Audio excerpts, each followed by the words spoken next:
con el tema de la unidad número 2. Primero con la definición de salud. Decía que la definición está ahí en la página 2, en el segundo párrafo, donde dice, en primer lugar, definiremos el concepto de salud como una construcción histórica, social, cultural y subjetiva. Fíjense ustedes, presten atención, bueno, y de carácter multideterminado. Presten atención a esos 5 conceptos que integran el concepto de salud, que es una construcción histórica, social, cultural, subjetiva y multideterminada. La idea de multideterminada es decir que la salud como fenómeno está conformada por muchas causas, y esas causas son histórica, social, cultural y subjetiva. Por lo tanto, la salud, ¿qué es la salud? ¿Cómo la entendemos? ¿Cómo la tratamos?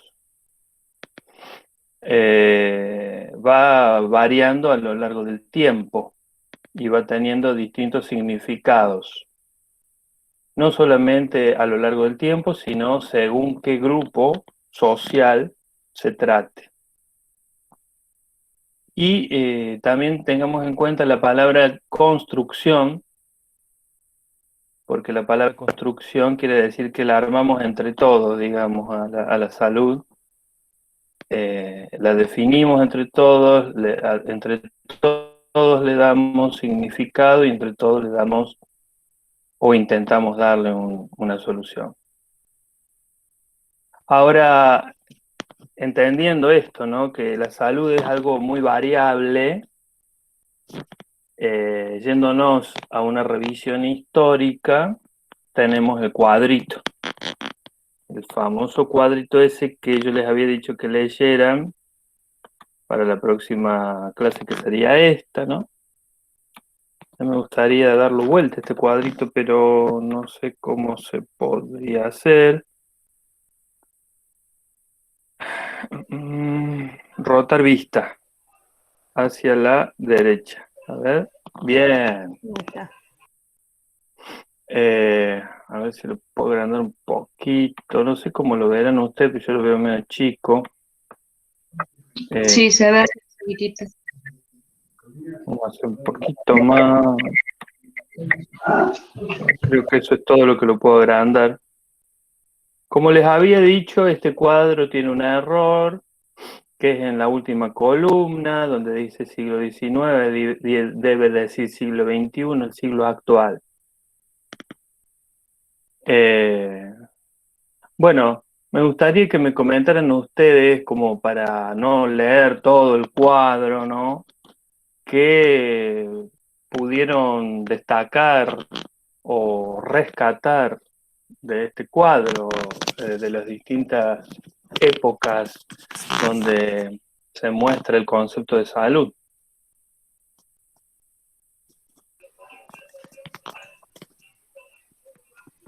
En la Andrés. prehistoria, el concepto de salud, digamos, el concepto de enfermedad era como un castigo divino en la prehistoria. Sí. Se entraba en lo mágico, en lo religioso. Sí, tal cual. Se daba a través de, eran procesos que se daban a través de ritos, de culto a los dioses. Tal cual. Rendían culto a los dioses. Tengamos en cuenta que en esta etapa todavía no estamos hablando de un dios como fue después con la religión católica, judía. No, se le hacían al sol, a la luna, Sí, exacto. A la tierra, porque nosotros a la tierra. En nuestro país, ¿no? La Pachamama fue una divinidad muy importante, sobre todo para las poblaciones del norte. Del norte, los indios, los indígenas. Sí. En otros lugares a los animales, en otros lugares, bueno, al sol, a la luna, todo eso que el ser humano observaba como algo que lo maravillaba y que consideraba que era superior. Bien, y después, La edad, sí, como evolucionando. sí, En la edad antigua aparece una concepción racionalista y naturalista. Hipócrates dice que las enfermedades no tenían un origen divino, sino que era consecuencia de la interacción del hombre con el medio ambiente, con el medio que lo rodeaba. bien. Fíjense ustedes por qué fueron tan famosos los griegos, ¿no? Porque esta idea de Hipócrates fue revolucionaria, ¿no? Dejar de pensar que la salud estaba sujeta a algo divino, a algo sobrenatural, de fuerzas ocultas, invisibles que nos gobernaban, y empezó a pensar en el funcionamiento de nuestro organismo, es decir, cosas que están dentro nuestro. Fue una revolución muy importante en esa época y sobre todo da el nacimiento a lo que luego fue la medicina. Sí.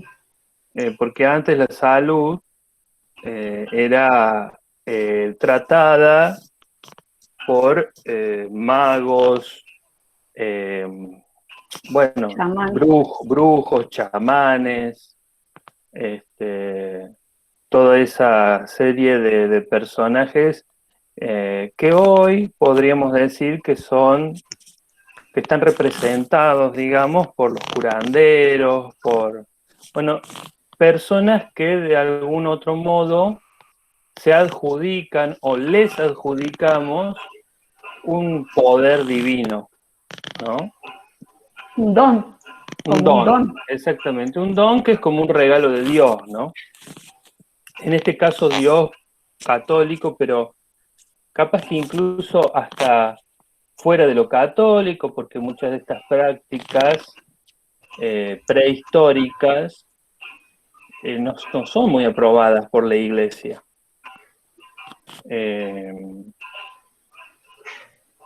Digamos, estamos hablando de un don como que por fuera del Dios de la Iglesia Católica, estamos hablando de un don pagano, podríamos decir, ¿no? Que Claro. es todo aquello que va por fuera de la religión oficial. Lo importante de esta segunda etapa es que ya se empieza a hablar de un desequilibrio, como que se ve que algo ya empieza a fallar, sí, que tal vez no es tan divino y que hay que fijarse justamente en eso. Sí. ¿Y qué teoría estaba ahí? ¿La doctrina del organismo compuesto por qué cosas?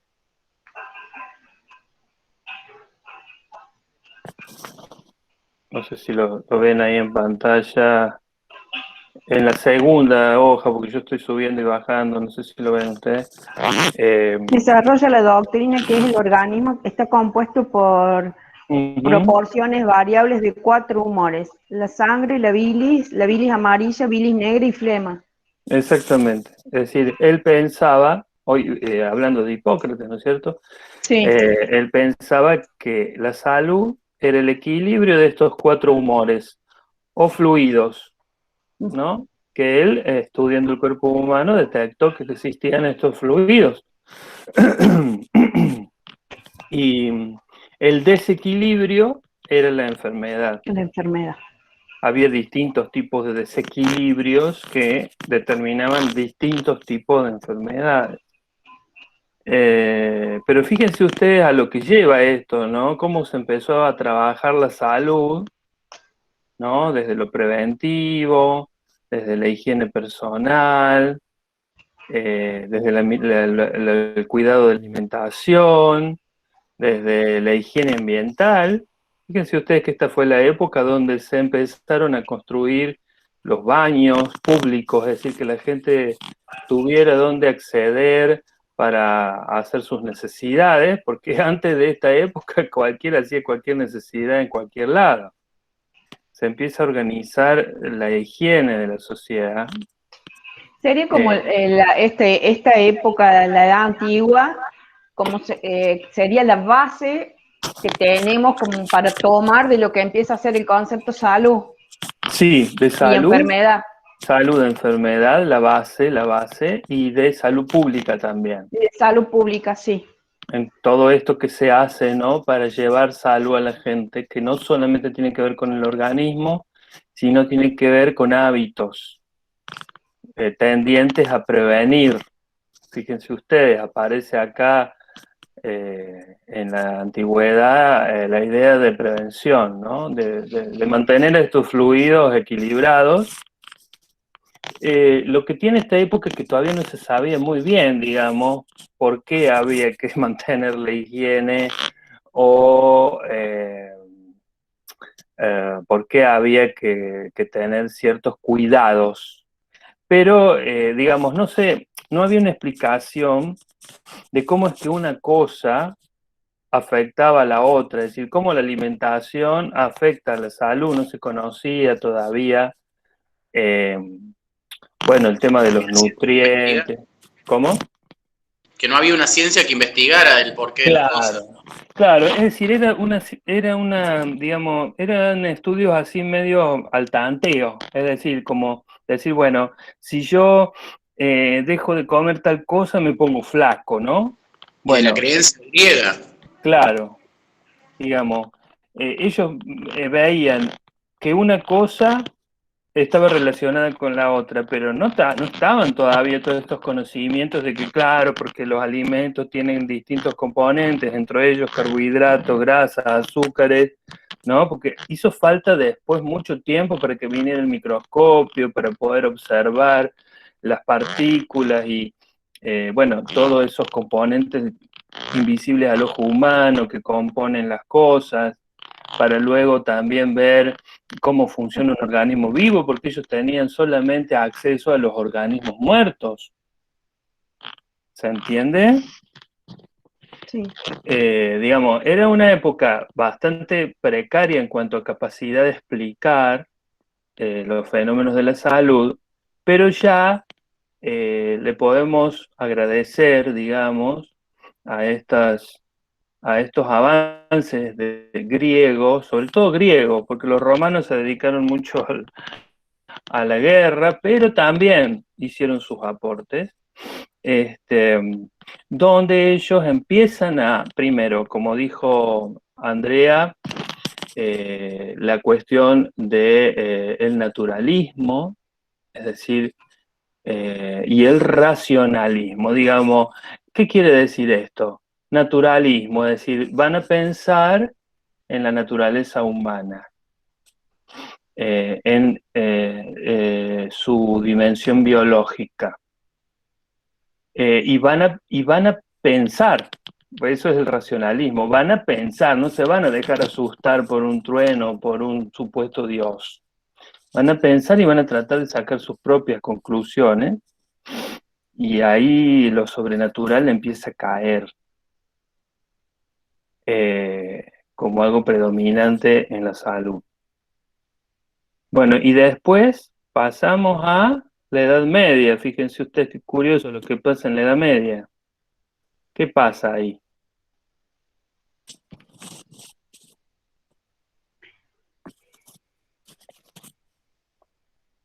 ¿Qué pasa con todo este racionalismo, este naturismo, ¿no? De intentar encontrar causas científicas.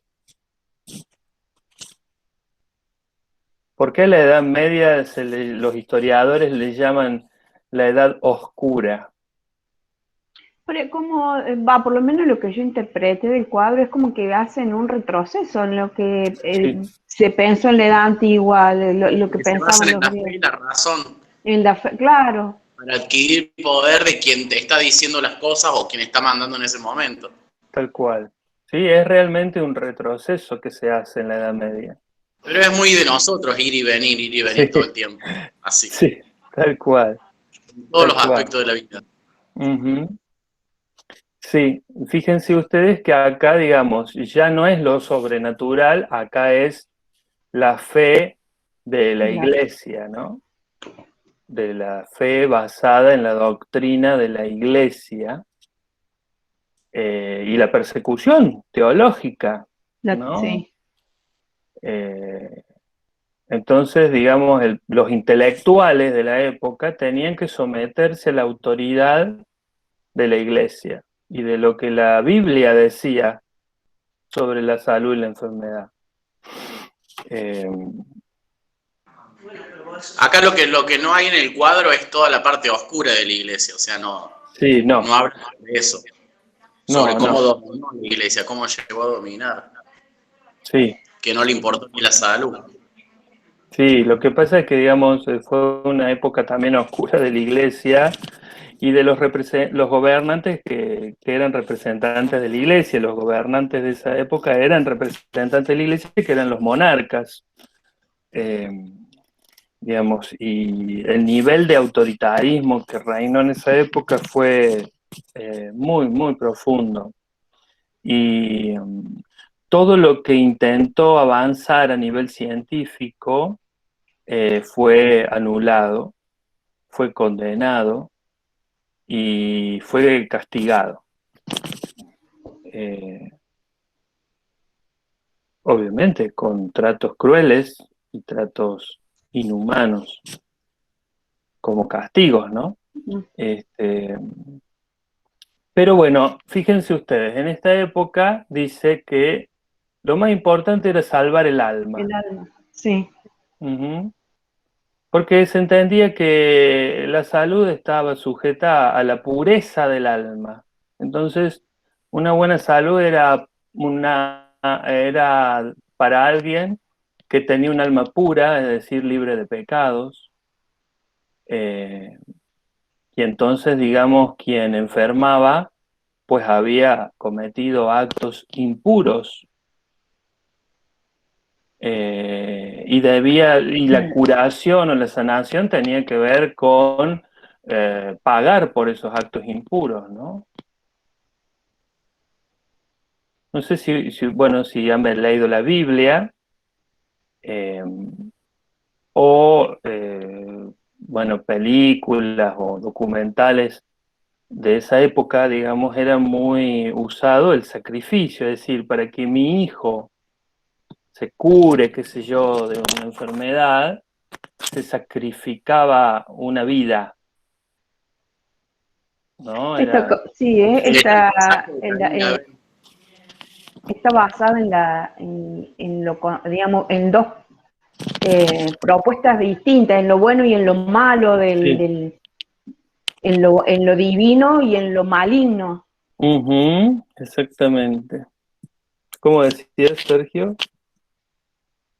No, que decía los sacrificios, y uno de los más comunes que lo lee todo el mundo de chiquito en la Biblia de los niños es lo de Caín y Abel, que eran los que protegían la tierra, por así decir, y Caín por celos mató a Abel, y el padre, para perdonar el pecado de ese asesinato que había hecho el hijo, lo ofrecía al hijo en sacrificio. Exactamente, tal cual. Pero esto era algo que no solamente está en la Biblia y está en la religión católica, digamos, se puede ver en otras creencias que van por fuera del catolicismo, porque aquí las culturas nativas de América, como por ejemplo los aztecas, también tenían ese tipo de prácticas. No sé si han visto la película, porque por ahí es más popular, de Apocalipto, ¿no? Donde ahí se puede ver bien que ellos tenían que sacrificar vidas para que se levantara el castigo, ¿no? Se decía que era para saciar el malestar de Dios en ese momento, y un eclipse el enojo. La matanza. Exactamente. El enojo de Dios, ¿no? Que les llevaba a la peste. Incluso, por ejemplo, en la Edad Media, la Edad Media fue la época de las grandes pandemias. Fue una época azotada por pandemias mortales terribles. Por ejemplo, la peste negra se llevó más de 40 millones de personas, se llevó la vida de más de 40 millones de personas. Y una de las teorías que más predominó sobre la peste negra, de dónde venía, ¿no? Fue el miasma, que era como que el miasma, digamos, el miasma era como el aire que exhalaba la gente pecaminosa, el aire que, o el oxígeno que respiraba y despedían las personas que cometían muchos pecados, Las que no personas seguían el impuras que pie. le decían antes, las personas impuras. Exactamente. Por eso esa teoría llevó a, no sé si ustedes han visto películas documentales de la Edad Media, hay algunas series que de la época de monárquica, de los reyes y qué sé yo, donde se ve bueno, a ver, se ven las calles, ¿no? De las ciudades de aquella época de Europa. Se abandonó todo tipo de higiene, de orden público, como los griegos y romanos habían dispuesto, ¿no? Entonces se ven calles sucias, todo desprolijo, nadie prestaba atención en la higiene.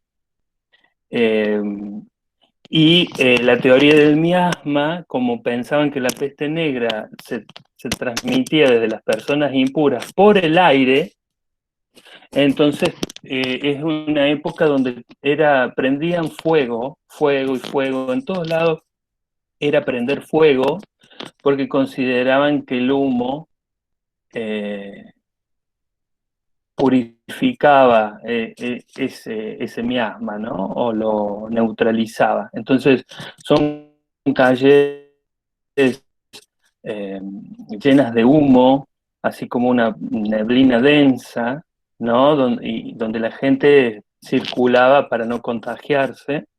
Y también se crearon muchas murallas o mucha seguridad para que la gente impura no tuviera contacto con el resto de la población. Entonces, es la época del encierro y el confinamiento de prostitutas, mujeres solteras,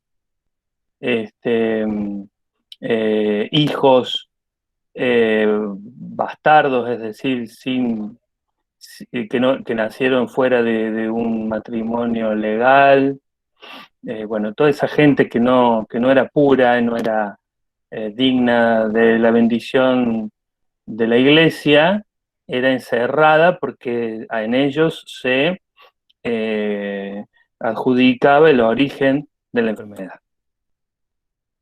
Teorías bien religiosas y místicas que luego fueron totalmente falsas, fueron descubiertas como totalmente falsas, y viene la próxima época. ¿Cuál es la próxima época? Moderna. La época, sí, la edad moderna. ¿Y allí qué pasa? Empieza la exportación, el mercado. Y es peor la Sí, porque contaminación, porque empiezan a trasladarse las enfermedades de diferentes continentes. claro, si la peste negra la trajeron desde allá, digamos, nosotros no la teníamos. Claro, porque pensemos que la modernidad comienza con la era industrial de la sociedad, ¿no? Donde se empiezan a construir máquinas que van a trasladar al ser humano por grandes distancias, a través de grandes distancias. Y gracias Y estas genera el estudio. epidemias, sí. Por un lado, exactamente. Por un lado, estos avances tecnológicos llevan a una rápida diseminación de las pestes y enfermedades, pero por otro lado, la era industrial trae consigo la posibilidad de descubrir las verdaderas causas de estas pestes o epidemias. Porque es la época del desarrollo tecnológico de la salud. Claro, en esta época se empieza a hablar de salud de Estado, o sea, de medicina de Estado. Exacto, porque digamos, en la modernidad lo que ocurre es el secularismo. Es decir, que el secularismo es Bueno, Axel dice que tiene problema de conexión.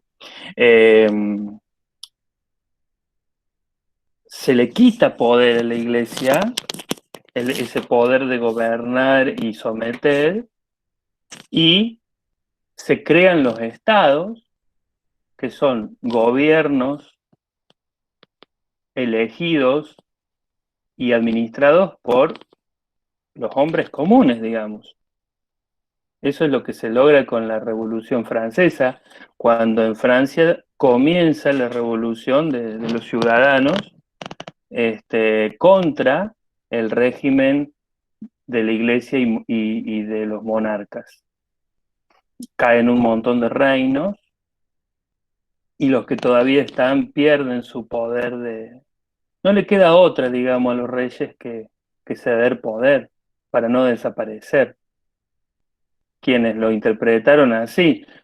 Hay una serie en Netflix de los Romanov que cuenta la historia de la monarquía rusa, del zar Nicolás, que fue el último emperador ruso, no, zar ruso, y justamente cuenta esta historia de que él se negó a ceder poder al pueblo, y así terminó.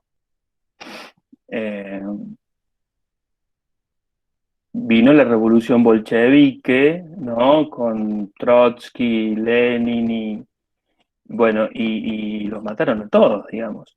Las monarquías que sobrevivieron, como por ejemplo la española, la inglesa, la holandesa, pudieron a tiempo crear mecanismos para que el pueblo tuviera posibilidad de opinar y decidir, que es lo que se reclamaba tanto en la Revolución Francesa, de libertad, de libre comercio, de posibilidad de tener el derecho a la propiedad, de acceso a la salud, bueno, todos esos derechos que se conquistan con la revolución, y digamos, ahí arranca la modernidad y el proceso de secularización, donde nacen los estados, es decir, y la salud pasa a manos del Estado, ya deja de estar en manos de la Iglesia y pasa a ser administrada por el Estado. Y el Estado le da lugar a la ciencia, la corre un poco a la religión, de todo esto, e invierte fuertemente en ciencia. Por eso la modernidad, así como la Edad Media le llamaron el oscurantismo o la Edad Oscura, a la modernidad se le llamó el iluminismo o la Edad de las Luces. De repente todo eso que estaba negro y oscuro se ilumina. Nuevamente con el uso del ser humano de su propia razón e intelecto para explicar y buscarle soluciones a la salud. Y es la época fuerte de la medicina. Acá según Rausch propone diferenciar dos tipos de enfermedades en esta etapa. Sí, ¿cuáles son? Las infecciosas o epidémicas y las sociales, que son producidas por el hombre.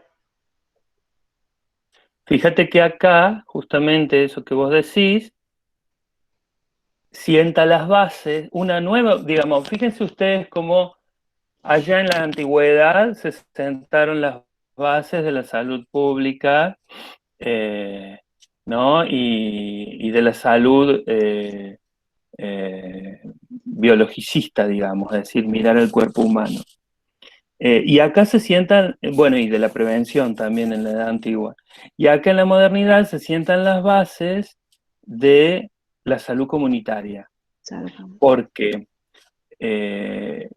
digamos, ellos lo que plantean es que no solamente existen las enfermedades biológicas donde intervienen bacterias y virus, sino que ya empiezan a darse cuenta que hay enfermedades que se producen por hábitos de vida.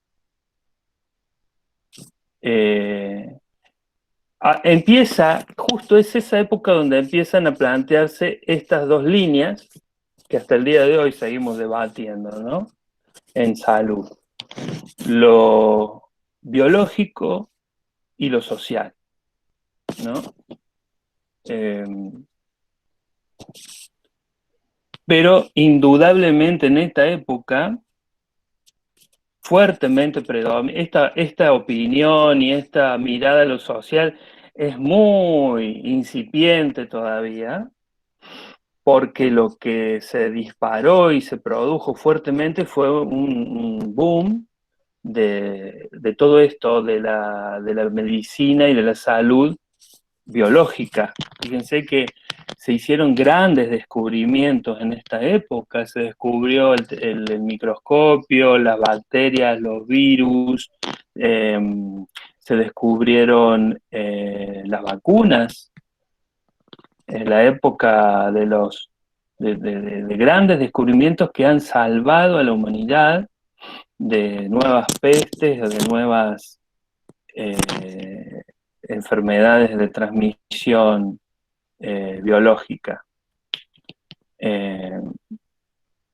Hoy en día estamos en una pandemia de transmisión biológica porque es un virus, ¿no?, que afecta al cuerpo, pero bueno, gracias a los conocimientos que se generaron en la modernidad podemos tener vacunas que, aunque nos parezca un poco lerda la cosa hasta que las crearon y hasta que las repartieron, pero es velocidad luz a lo que hubiera sido hace 200 años atrás. Sí. Antes crear, qué sé yo, la BCG llevó años. 2 o 3 décadas, 20, 30 años, digamos, porque bueno,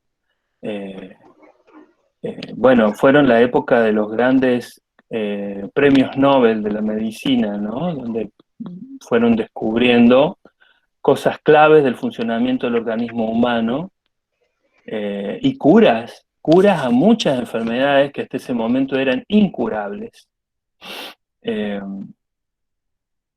Y quedaba ahí en la modernidad todavía medio pendiente la cuestión de los factores sociales de la enfermedad. Eso es algo que viene a tomar fuerza un poquito después.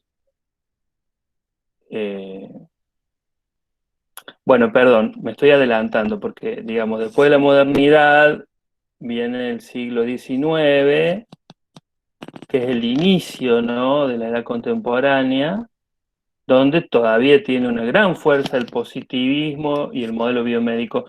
¿Tienen idea más o menos de qué estamos hablando con el positivismo y el modelo biomédico? ¿A alguien le suenan esas palabras?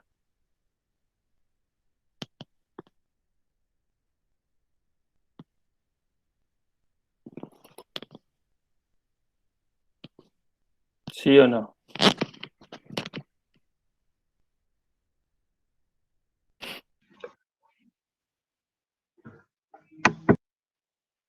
¿Sí o no? A mí no, profe. Bueno, pero no importa, es para saber, porque el positivismo, digamos, es toda una corriente de la ciencia donde lo que se busca es lo objetivo. Es decir, que todo sea medible y cuantificable, que se pueda observar directamente y que se pueda comprobar directamente y medir y cuantificar y predecir. Sería la ciencia de lo exacto. De ahí surgen las investigaciones cuantitativas. Nosotros en tercer año van a tener investigación y bioestadística y de ahí les van a plantear que hay dos formas como básicas de investigar, la cuanti y la cualitativa. Bueno, es decir, el positivismo le da a la concepción de salud toda una cuestión de medir, de sacar cálculos, de poder hacer experimentos en laboratorio y poder ver los resultados. ¿Mm? Por eso el modelo biomédico predominó en esa época y se hizo muy fuerte, sobre todo a finales de la modernidad, ahí en el siglo XIX y principio del siglo XX, donde, digamos, Los hallazgos eran a través del laboratorio y sí, ahí aparece la anatomía patológica. esa la anatomía patológica, el estudio de los tejidos, las células, todo. Todo eso bien experimental de laboratorio. Lo biomédico sería lo que se descubre en el laboratorio. Exactamente, los análisis clínicos, el poder ver la composición de la sangre, los niveles de los distintos indicadores como, qué sé yo, azúcar, uremia, etcétera, Urea, etcétera. creatinina, ácido Exacto, úrico. todo eso copa la salud, la copa, la cubre, digamos, y la salud era básicamente eso. Entonces el médico toma una figura central para la salud, porque es el médico el experto en eso, es formado para eso y es el indicado para ocuparse de eso. Digamos, eso hoy sigue vigente, ¿no? Pero lo que les estoy tratando de decir es que aparece el concepto de enfermedad, ¿no? Fuertemente como opuesto a salud. Y el tratamiento de la enfermedad por cirugías y medicamentos.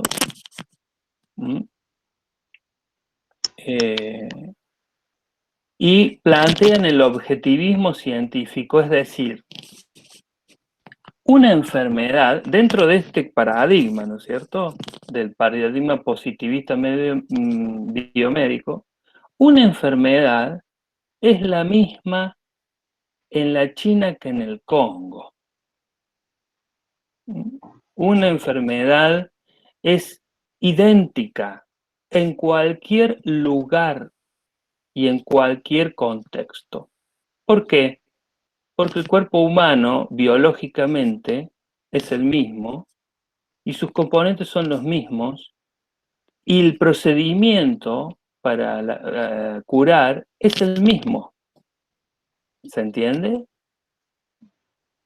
Profe, ¿qué pasa ahora con este nuevo virus que tenemos, que empezaron a haber mutaciones de cepa y que no es lo mismo acá, en Estados Unidos, en África y así?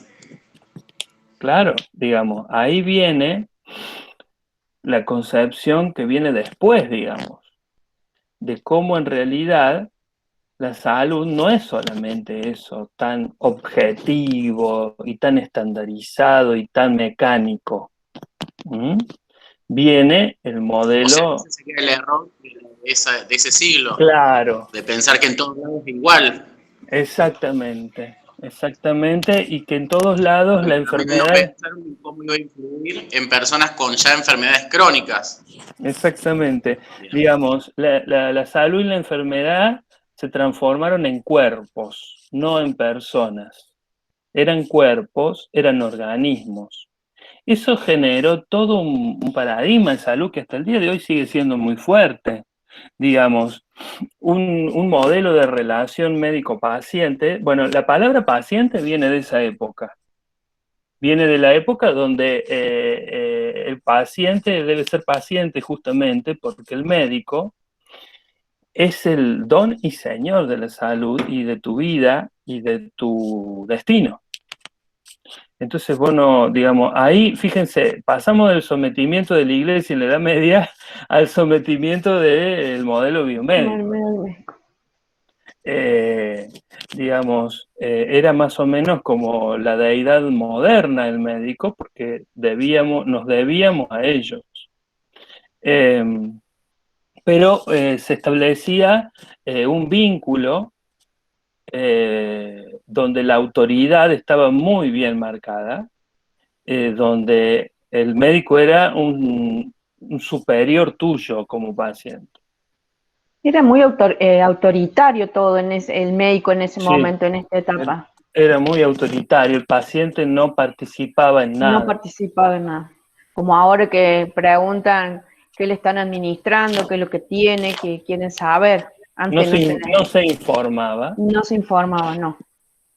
Pues se consideraba un error hacer eso. Y los pacientes no tenían nombres, ni origen, ni historia. Eran el paciente 34 del pabellón 15 o la hepatitis crónica de la cama 13, qué sé yo. Sí. No se consideraba la historia, la subjetividad, ni la identidad. El paciente debía hacer silencio. ¿Vieron la famosa imagen de la enfermera haciendo shh? ¿No? Muy significativo, porque la enfermería nace dentro de ese paradigma. Su nacimiento es dentro del modelo positivista y biomédico. Por eso la palabra enfermería, yo sostengo con... Había empatía, el médico no se ponía del lado del doliente, no, porque la persona no iba porque quería, sino porque había una dolencia. Exactamente. Y eso básicamente también, la salud no existía si no existía enfermedad. Me explico, digamos, no se consideraba otro estado del ser humano que, digamos, el médico tenía su razón de ser y servía en cuanto y tanto hubiera un paciente enfermo. Si había un paciente sano, la medicina no se interesaba. Digamos, ¿por qué? Porque toda la salud estaba concentrada en esto que decías vos, Andrea, en el primer tipo de enfermedades, en las infecciosas. Y allí, digamos, se ignora toda la dimensión social, cultural y subjetiva, que también interviene en salud. Esto viene a aparecer en este último tiempo con más fuerza, digamos, porque en aquel momento estaban algunos loquillos que trataban de defender estas otras ideas, pero recién en este siglo, en el siglo XXI, empieza a tomar más fuerza esta otra perspectiva de salud, ¿no?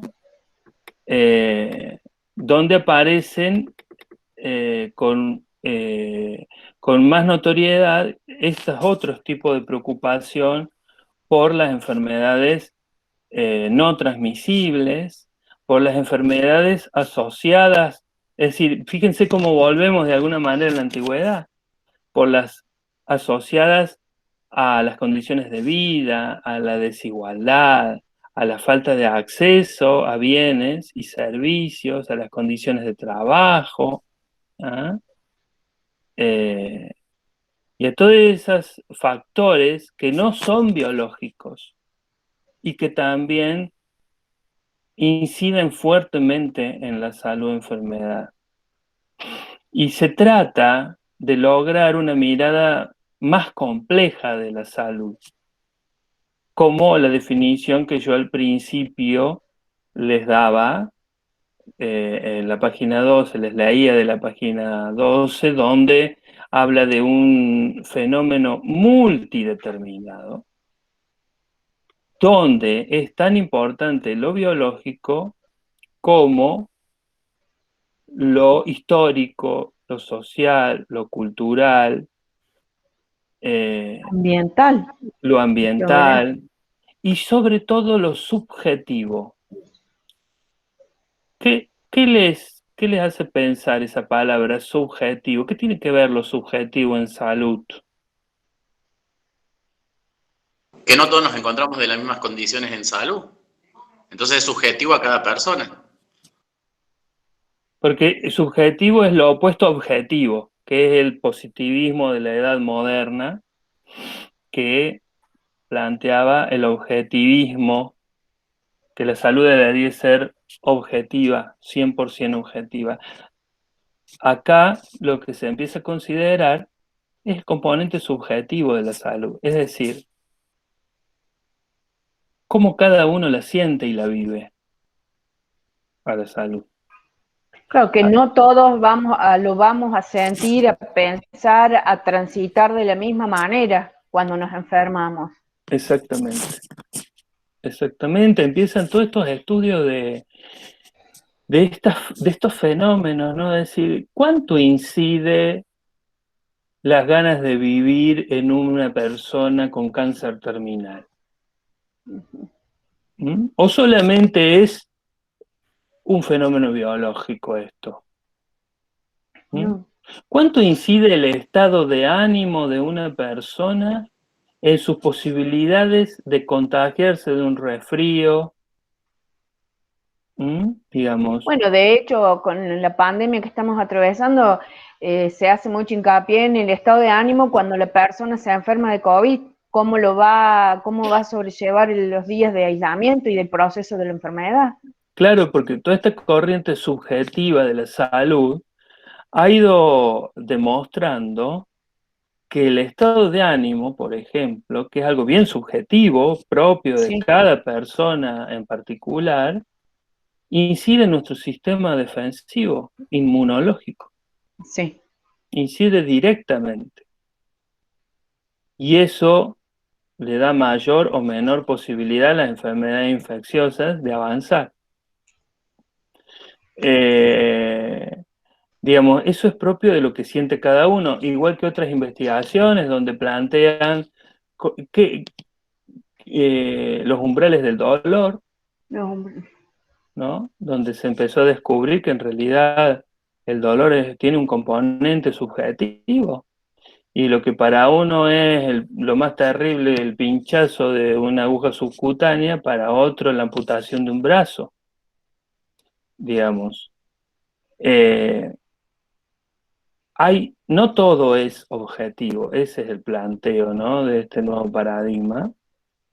Incluso también ha habido estudios muy interesantes sobre la relación médico-paciente, porque se demostró que mientras más cálida y participativa es la relación médico-paciente, mayores índices de recuperación tiene el paciente. Es decir, que esto que se hacía o se sigue haciendo en muchos casos, de esa vinculación fría, autoritaria y desubjetivada, podríamos decir, porque no se considera nada de la subjetividad del paciente, demora el proceso de recuperación de un paciente, o lo obstaculiza de alguna forma. Hay muchos estudios, bueno, desde la psicología, ¿no? Donde este modelo biomédico positivista se plantea que generaba una relación de dependencia del paciente al médico. El psicoanálisis ha hecho estudios de cómo pacientes que tienen una vida adulta madura, frente a determinados médicos establecen una relación como si ellos fueran los niños y el médico el papá. Y empiezan a hacer un montón de tonterías con su salud, y el médico los reta como si fueran verdaderos niños. Es como que el vínculo biomédico positivista generara dependencia e inmadurez en las personas. Y por ahí este nuevo modelo o esta nueva mirada lo que intenta es que el paciente sea activo, que sea responsable y gestione su salud, que no dependa de mí, ni yo sea su perseguidor. Por eso se habla de autocuidado. ¿Mm? Y hay que buscar la manera de que el paciente se sienta partícipe del proceso. Bueno, después ahí del cuadro viene, digamos, justamente todo esto que estamos hablando, el modelo biomédico, que está en la página 15, y el modelo psicosocial. ¿Qué piensan ustedes? ¿Cuál es el correcto de los dos? A ver, Che, Gaspar, Agostina, a ver, ¿están vivos? Serena, ¿qué piensan? ¿Cuál es el correcto de estos dos modelos? Que venimos hablando hace rato, si nos están escuchando, arriesguen una respuesta.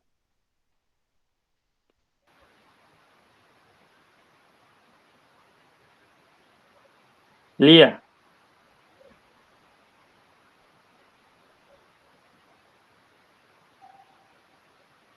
Sí, Lía, te escucho. No te escucho, no sé No se qué escucha, pasa. no. ¿Ahora se escucha? Ahora sí. No, ahora sí. Bueno, no, que para mí el modelo psicosocial me parece. Bien. A ver, ¿quién más? Estamos en confianza acá, no estamos tomando un examen. ¿Qué opina el resto? A ver, ¿cuál es el correcto? ¿O cuál es el que tenemos que usar?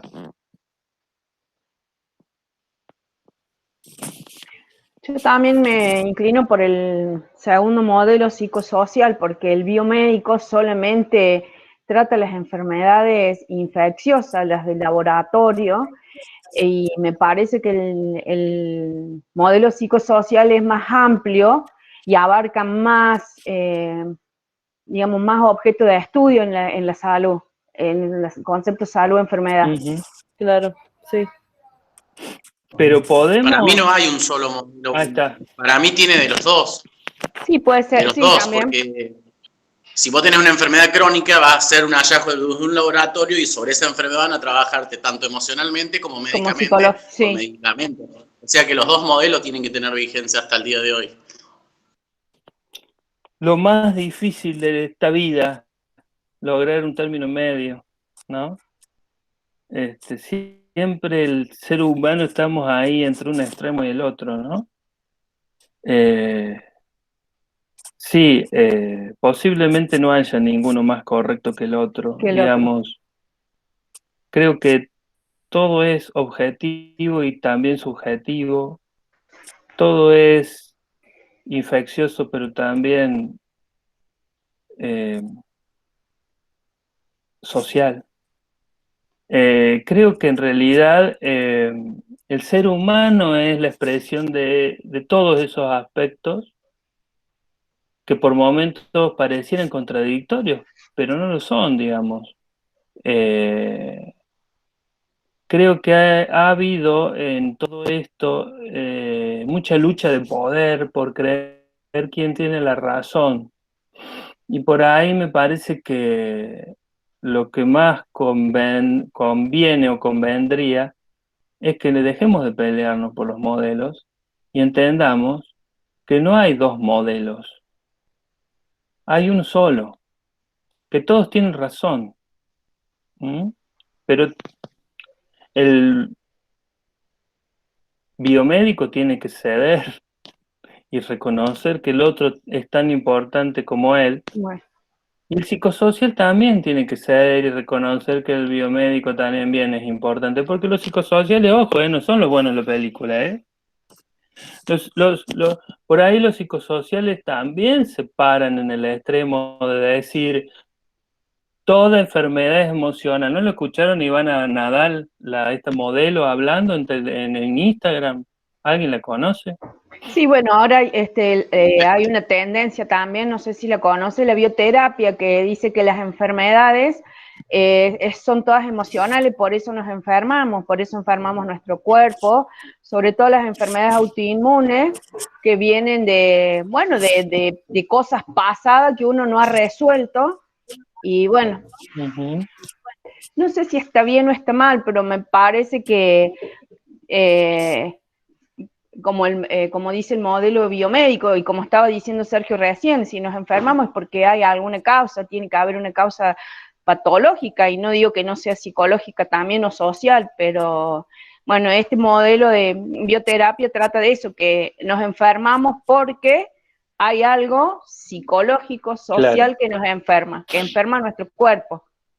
Como única verdad, digamos. Como única verdad, sí, justamente, sí. ¿Qué ibas a decir, Sergio? No, nada, estaba escuchando.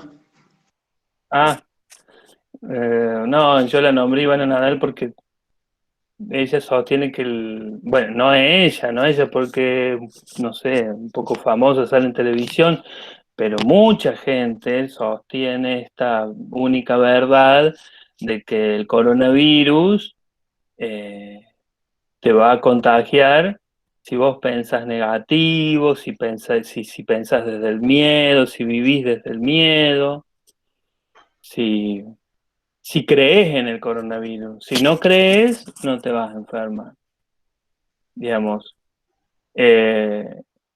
Porque en este caso, digamos, en este caso del coronavirus, hay otras como esa enfermedad autoinmune que dice Andrea, donde todavía la ciencia no ha podido determinar de dónde vienen.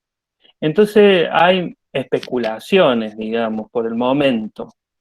Pero el peligro es que rápidamente asumamos una respuesta sin darnos tiempo de investigar todas las variables. Las biológicas, las subjetivas, sociales, todas. Porque la respuesta puede estar en cualquiera de ellas o en todas ellas. Pero en el caso del coronavirus, ya es un poco necio sostener que el coronavirus es mental. Cuando hay un virus que está detectado, es decir, es objetivo el virus, lo podemos ver, está ahí. Ahora, si hay otros componentes subjetivos y sociales que afectan, y bueno, posiblemente, ya lo han dicho muchos que sí, pero negar la existencia biológica de la enfermedad es como demasiado. Entonces, es lo mismo que si yo, porque yo como psicólogo, digamos, mi formación está casi totalmente apoyada en el paradigma psicosocial. Mi especialidad tiene que ver con lo subjetivo, no con lo objetivo. Tiene que ver con lo psicológico, no con lo biológico. Pero es como si viene un paciente a mi consultorio y me dice, mira, sufrí una parálisis temporal del miembro superior izquierdo, y yo le dijera, esto es mental. Hay un conflicto emocional que se traduce en esa parálisis. Sería como los pastores de la trasnoche, profe. Le saca la muleta y se sale caminando. Claro. ¿Y saben qué error tremendo puedo estar cometiendo? Che, ¿y te hiciste estudios? ¿Tu cerebro está sano? ¿Hay alguna tomografía, alguna resonancia? ¿Cómo están tus neuronas? ¿Cómo están tus indicadores, qué sé yo, de colesterol, de todo, un estudio general biológico. Porque si yo primero no parto de ahí, puedo estar abusando de mi perspectiva de psicosocial y creer que lo único que existe en salud es eso. Y ha existido y todavía existen profesionales que piensan así. Ven una persona convulsionando y dicen, ah, no, este tiene culpa, por eso convulsiona.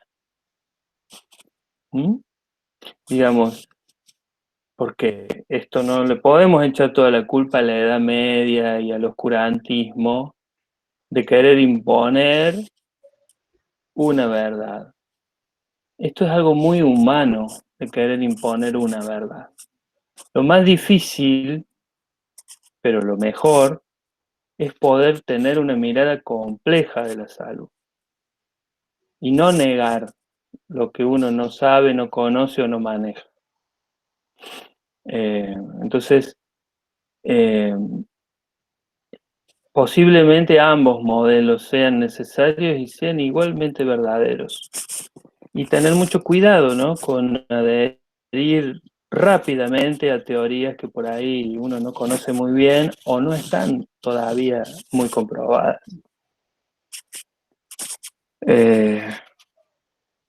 Bueno, digamos, haciendo un repaso del modelo biomédico de salud,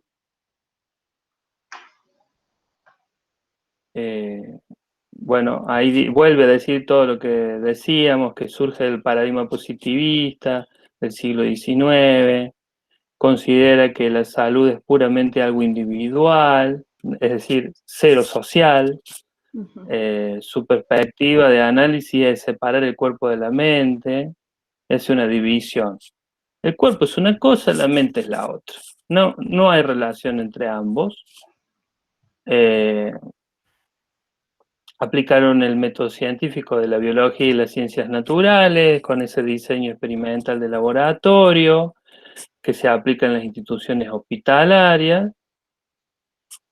Claro, ahí viene lo de que se desarrolla la anatomía patológica, se desarrolla el conocimiento sobre las enfermedades infecciosas, se identifican los agentes patógenos o agentes causales de las enfermedades, y se establece una unicausalidad, es decir, acá hay una sola causa y es la causa biológica. Y se niega la condición histórica y social.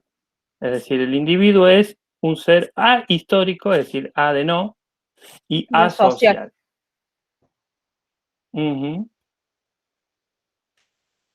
Luego el modelo psicosocial de la salud, yo lo planteo acá como un cuestionamiento de la definición de la OMS de salud que hizo en 1948, porque es una definición bastante biomédica, bastante del paradigma biomédico esa definición.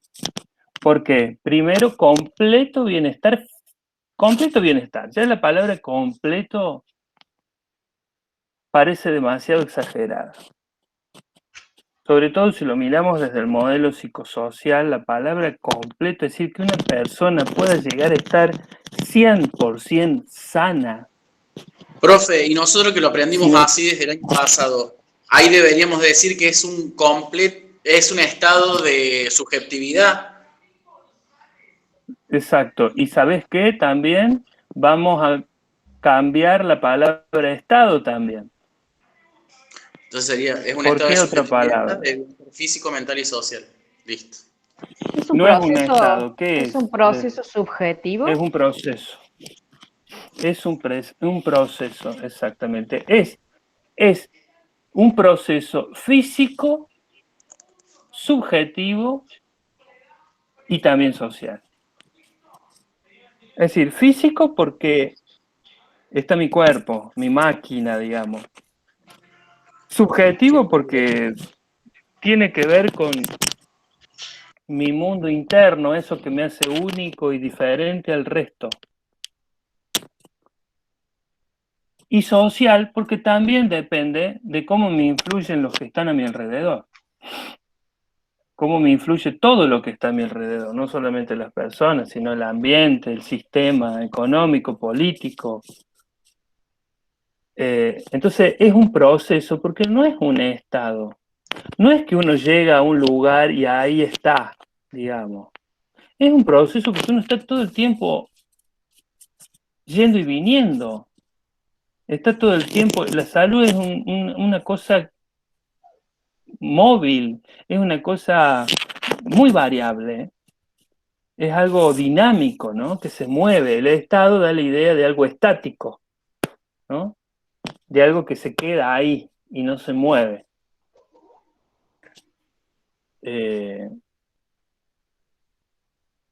Y por eso, bueno, más abajo dice que incluye el aspecto subjetivo del bienestar.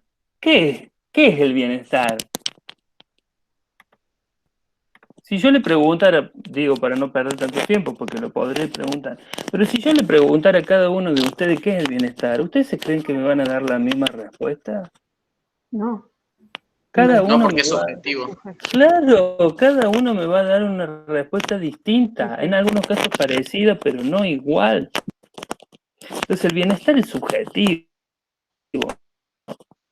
No se puede decir el bienestar es esto. ¿Mm?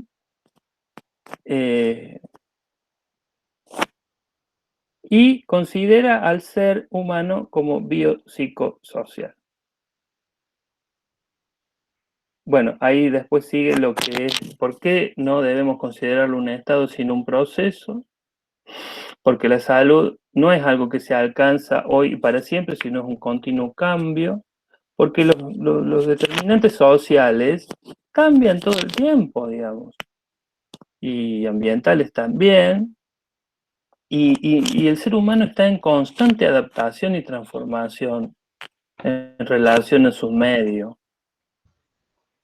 Y esto que dice después en el siguiente párrafo, es importante pensar que la salud e enfermedad no son puntos extremos de una recta. Uno no está totalmente sano o totalmente enfermo. La salud e enfermedad podría considerarse como distintos grados de adaptación y transformación del hombre a su medio social, los modos y estilos de vida.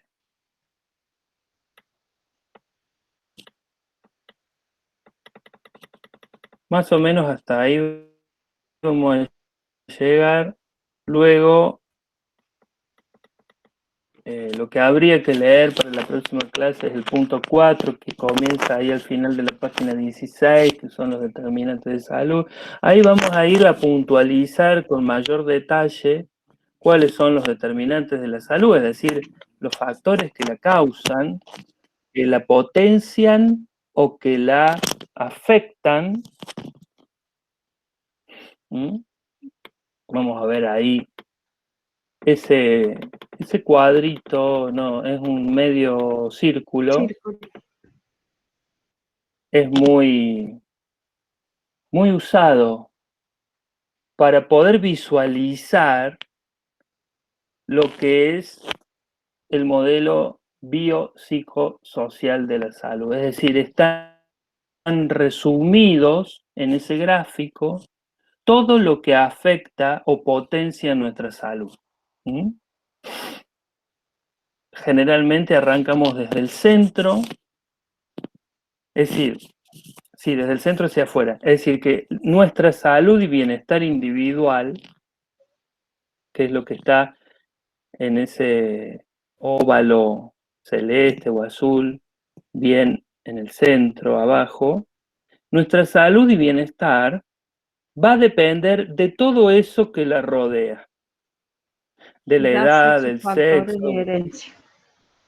Exacto. Estilos de vida, redes sociales y comunitarias, agricultura y producción de alimentos, educación, ambiente laboral, condiciones de vida y de trabajo, desempleo, agua y saneamiento, servicios de atención, vivienda y, como lo más general de todo, las condiciones socioeconómicas, culturales y medioambientales. todo eso es lo que afecta a nuestra salud y bienestar. Un cuidado integral de la salud del ser humano tiene que contemplar todos estos aspectos. Por eso el modelo biopsicosocial no concibe otra manera de trabajar en salud que no sea mediante la interdisciplina. No hay forma de trabajar en este modelo si no es en interdisciplina. Es decir, en este modelo no existe el profesional aislado.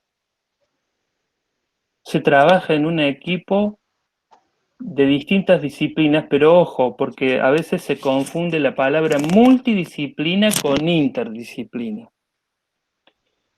La interdisciplina es más que la multidisciplina, porque la multidisciplina sería algo así como un policonsultor, donde te atiende el médico, te atiende el nutricionista, te atiende el psicólogo, pero cada uno en su burbuja.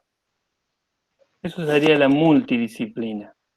La interdisciplina es un equipo unido, donde todos intercambian y todos construyen grupalmente un diagnóstico y un tratamiento. La integridad es.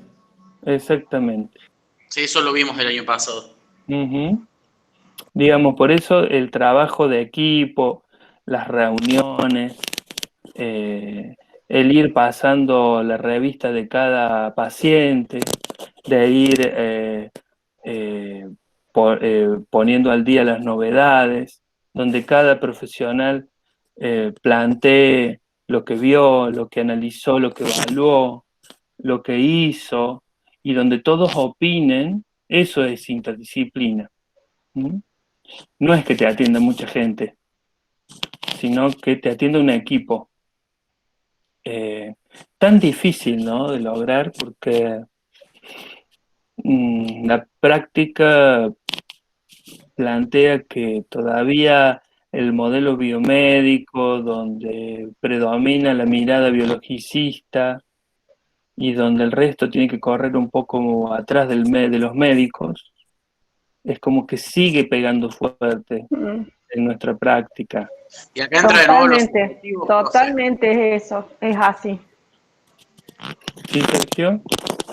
Que entra en juego lo subjetivo, porque todos piensan diferente, todos los ven desde su punto de vista, y por lo general se cree que el médico es quien tiene la razón, cuando no es así, cuando uno tiene una postura equivocada en el aprendizaje, puede entrar en un debate y llevar a una conclusión entre todos juntos. Exactamente. Fíjate vos que hay algunos textos, no recuerdo cuáles, pero lo he leído a eso, de que para trabajar en interdisciplina hace falta un cambio subjetivo, porque no es fácil para muchos compartir nuestros conocimientos y compartir nuestro trabajo y sentirnos que somos pares. Hay muchos profesionales que sienten que eso les quita poder, prestigio, les quita autoridad. Y siguen replegándose en su propia práctica y en su propio individualismo y no comparten, lo sienten como una pérdida. Sí, yo por ahí trabajando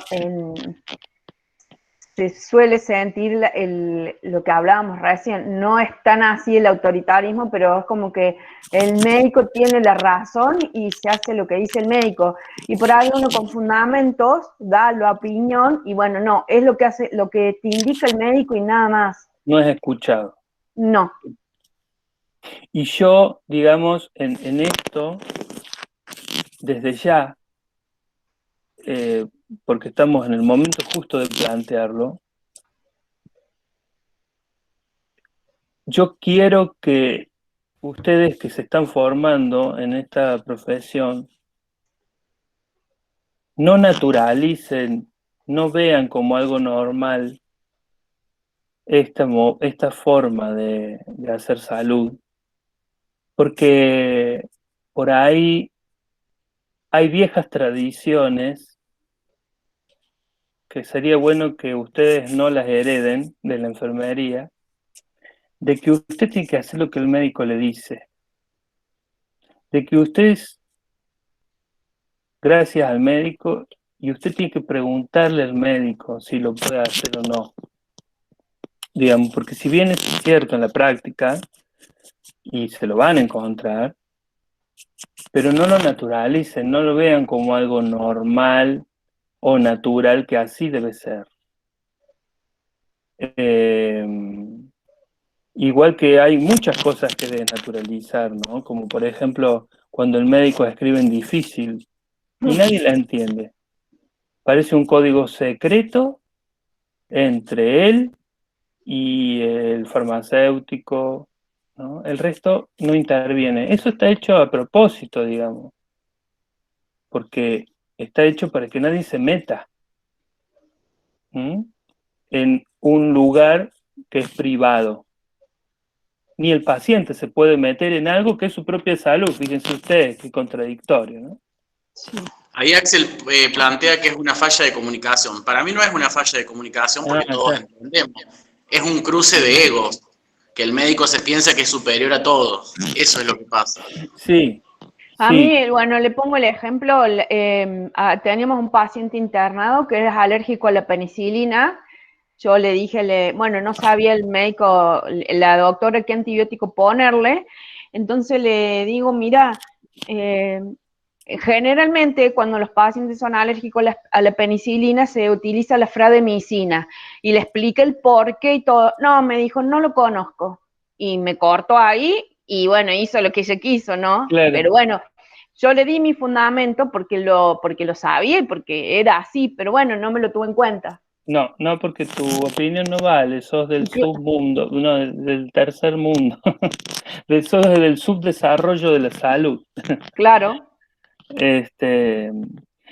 Lo que yo puedo pensar con esto que puso Axel es algo, ¿no? Digamos, en cierto punto, digamos, digo falla en comunicación porque el código no puede ser entendido por... Claro, digamos, exactamente. Digamos, realmente que sí, que falla la comunicación, por esto que dice Sergio. Digamos, la comunicación no se establece correctamente porque el emisor se encarga de arruinarla. Claro. Digamos, el emisor no se interesa por el receptor. Es decir, que emite un mensaje sin pensar en el receptor. O, digamos, si nosotros estamos pensando en un profesional que se considera único y que no hay nadie con el cual compartir nada, estamos hablando de que ahí no hay comunicación, porque no hay receptor. Está solamente el emisor. Y, por ejemplo, si pensamos en el ejemplo este que yo les decía de que escriben en difícil, en realidad el emisor está pensando en un receptor, porque lo está teniendo en cuenta de que existe, pero justamente lo que quiere hacer es que no le llegue el mensaje. ¿Se entiende? Sí. Por eso, en algún punto creo que puede haber algo de eso, ¿no? De fallas en la comunicación, porque digamos, en la interdisciplina, el desafío, digamos, a lograr es que haya una buena comunicación. Es decir, que la información circule entre emisores y receptores. Pero para eso yo me tengo que interesar por compartir. Yo como receptor me tengo que interesar por compartir con los... yo como emisor sí, me tengo que preocupar por compartir con los receptores y eso me va a tener que llevar a buscar los medios o los canales más indicados para que el mensaje llegue bien. Por eso hay mucho de comunicación en la interdisciplina, de cómo hablar, de buscar el momento indicado para hablar con el otro, porque por ahí no hay, no todo momento. Yo esto se lo digo desde mi práctica, ¿no? Laboral. Yo trabajo mucho en equipo en la cárcel y por ahí es difícil encontrar el momento, porque vos tenés que buscar el momento en que el otro esté dispuesto a escucharte. no se trata solo de mi necesidad de vomitar algo que estoy acá teniendo en la cabeza y que necesito resolver, sino que necesito que el mensaje llegue y llegue bien, que el otro me entienda y que le dé importancia a lo que yo estoy diciendo. Entonces, no puedo estar, cuando si el otro está concentrado en la computadora, en otra cosa, interrumpirlo y decirle, che, vos sabés que tengo este caso de ese interno con tal problema, porque se puede enojar, se puede ofuscar, me puede decir que sí y no me está escuchando. Digamos, por eso se insiste tanto cuando se trabaja en interdisciplina en que la rutina laboral incluya el momento de la comunicación. Es decir, no que las personas se vayan comunicando en cualquier momento, en cualquier espacio, sino organizarlo y decir, bueno, una vez o 2 veces a la semana, o en la primera hora de abrir la guardia, no importa el momento o la frecuencia, sino que se organice un espacio para comunicación de todo esto. Y para la toma de decisiones no solamente es comunicar, sino a partir de la información tomar decisiones que sean favorables para lo que la salud del paciente necesita. Y les puedo asegurar también otra cuestión. Un paciente que se siente atendido por un equipo interdisciplinario bien armado,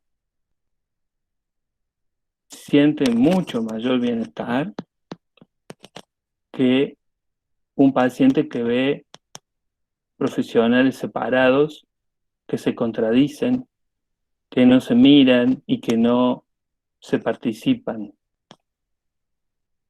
Porque eso genera el estrés y el desgaste del paciente.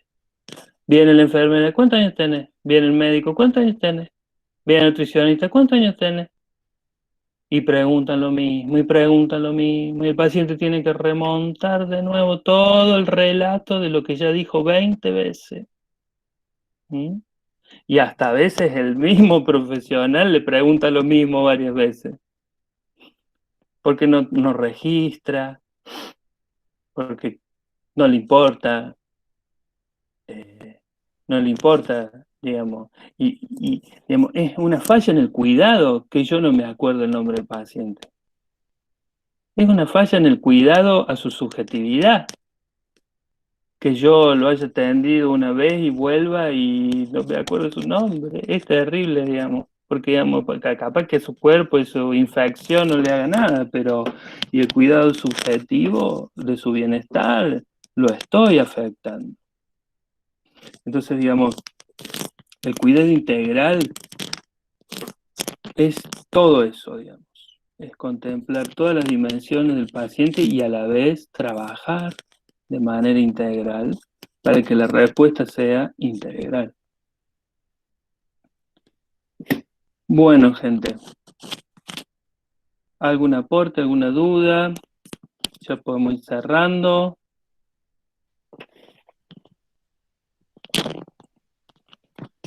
Bueno, entonces, quedamos acá, finalizamos. Yo sigo transmitiendo, no me están viendo la cara ustedes. Sí, por profe. lo menos yo sí. ¿Cómo es? Bueno, no sé cómo es la cosa. Y la pantalla de lo que está publicando y su cara, las dos cosas. Perdón. Porque yo nunca tuve la experiencia de ustedes, por eso no sé qué es lo que ustedes ven. Las dos cosas. Claro, no somos las dos cosas. Genial. Bueno, mejor. Ahí dejé de compartir la pantalla. Bueno, entonces lean los determinantes de salud, que es el punto 4. Es cortito, después arranca el punto 5, que habla de la importancia de los determinantes de salud, también eso, léanlo.